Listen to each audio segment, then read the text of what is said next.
నోటికి సంబంధించి నోటి క్యాన్సర్లు ఎక్కువగా కనపడుతుంటాయి సార్ మనకివి. ఈ నోటి క్యాన్సర్లు ఎందుకు వస్తాయి? సో, దానికి ఏ విధంగా ట్రీట్మెంట్ జరుగుతుంది మనకిక్కడ? ఇది నోటి క్యాన్సర్ల ప్రాబ్లం అనేది ఇప్పుడు చాలా బర్డెన్ ప్రాబ్లము. ఎందుకంటే అందరికీ సరైన అవగాహన లేక చిన్నప్పటి నుంచే స్కూళ్ళల్లో పిల్లలకి ఈ గుట్కా, పాను అలవాటైపోతున్నాయన్నమాట. సో, దానివల్ల ఏమవుతుందంటే నోట్లో ఉన్న చర్మం పాడైపోయి దాని నుంచి క్యాన్సర్‌గా మారే అవకాశాలన్నమాట. కొంతమందిలో జన్యుపరంగా వస్తుంది. ఎటువంటి అలవాటు లేకపోయినా గానీ జన్యుపరంగా, వంశపారపరంగా వచ్చే అవకాశాలు ఉన్నాయన్నమాట.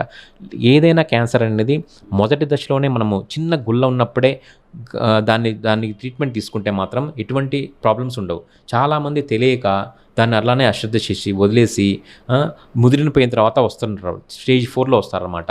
సో, అలాంటి వాళ్ళకి మనకు చాలా క్లిష్టం. అంటే ట్రీట్మెంట్ అనేది చాలా కష్టం. సర్వైవల్ రేట్ కూడా 3-4 సంవత్సరాల కంటే ఎక్కువ ఉండదు. అదే తొలి దశలోనే దాన్ని కనిపెడితే ఎటువంటి ఇబ్బంది ఉండదు. దానికంటే ముందు ఇవన్నీ అంటే మంచి ఆహారపు అలవాట్లు, మంచి ఇటువంటి సిగరెట్లు కానీ, ఇటువంటి ధూమపానం కానీ, గుట్కా ఇట్లాంటివి తీసుకోకుండా ఉంటే ముందుగానే మనం నివారించవచ్చు.